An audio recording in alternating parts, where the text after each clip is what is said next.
Yesu Christus sunga kongi tu zui nulepa ulenaute dunia zak lungdam nalai siang thoin mate gel sumpani alian gia tane som le thumpan som le sagi dong hi Yesu abang ki mohiam chile upa Yesu nu zipite to galile tuilipi kanta den ga lama pai dinga ki thoi lai takin lam kala atua thu le la te hi amaute na galile tuilipi kantanin apai lai takun thakat tuin hui piung nung ina tuiwal ten kilokin tu tuial te ina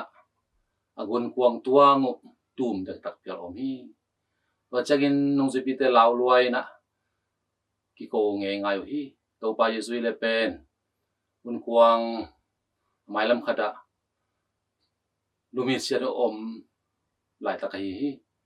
ta chang na mau te na lau loi manin to pa kyang pain phongin to pa o ko ten ka sidik tak tau hi china ako tak chang en to pa Yesu ina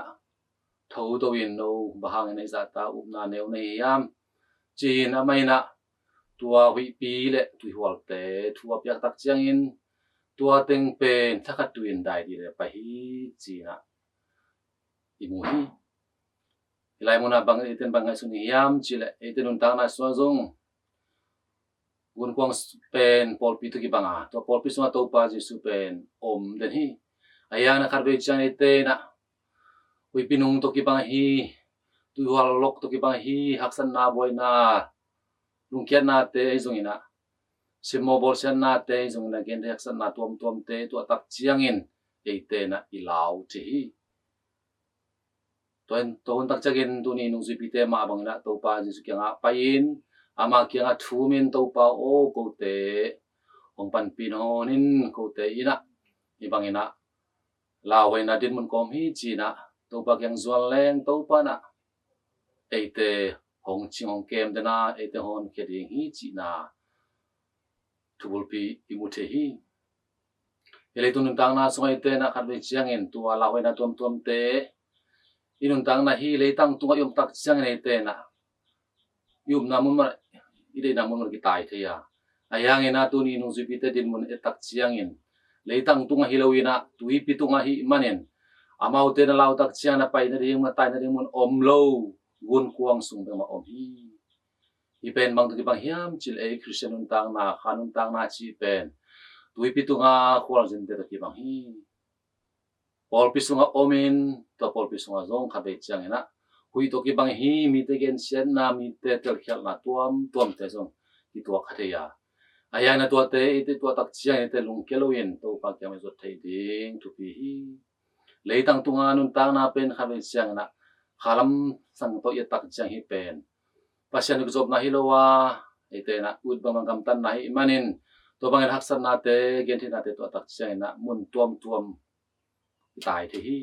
ayang na tu bitung khol na pen Christian nun tang na to pa Jesu nung zui te khanun tang na ki bai manin ete na mun dang tai ku lowa yom na mun ipol pisunga gun kuang tung mama to pa so omin ete na ama tunga zuanin ama kyang ete na thu nge thei ding tu pi hi khatwe chiang in ete na ibang i tu khak haksan na te bolsan na te zongin kitu to lo na te zongin mite kensen na te eten to tak chiang in khatwe chiang ina thuking nom na lung sim te om thei zela ahyang na e Christian un tang na sunga to te hi lo zoin eten na to pa do ki thwa in to pa in in tang na sunga khatwe chiang in ai mu to zong ki bang khade hi khade cheng thu na te ong dong pa hun zong om lo hun zong om thei ding hi aya to on chiang eten na ilung sim sunga hi gom na ka pol pi sunga ideni muna to pa su om den hi chi eten na lung wan na hamon na pen inei ding pen thu bi ma ma hi toy mani Christian un tang na a eten na to pa to ki thwa den ni manin eten na polam panang pai hui pinung te zungina tuiol kulok te pen le tung nung tang jai mane eten na to te ilaw lo ding ayang ina pau na kharagen ma bangina gun kuangin tuisong om pen buai na bang om lowa ayang ina gun kuang sunga tuyong lutak chiangin buai na lian piom the hi chi ma bangna e Christian tang na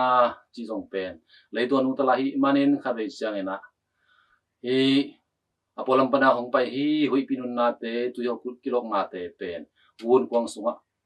urut saka hi ete na mitei gensen nate mitei tilkel nate mitei neo nate to ete na isung sunga ilung dang sunga ete na ilu saklo ding tupi hi e ma din mun pena man hi ya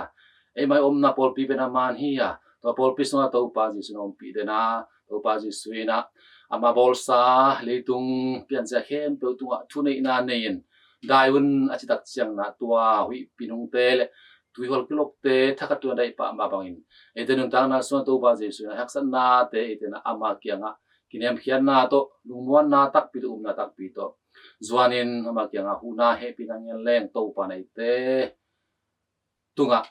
lungnom na khamon nang pe thaya tua ilaw ipul ngamlo ikantan ngalo it ngamlo na te pen tunga na te tunga to pa na thuni na ani lam tuni te na tuni mate gel undam na lai siang do lian gel ne som ni thum pan som ni la sagi so ite hong the saki toy mana e krishnun tang na chi pen ete na mi de bangina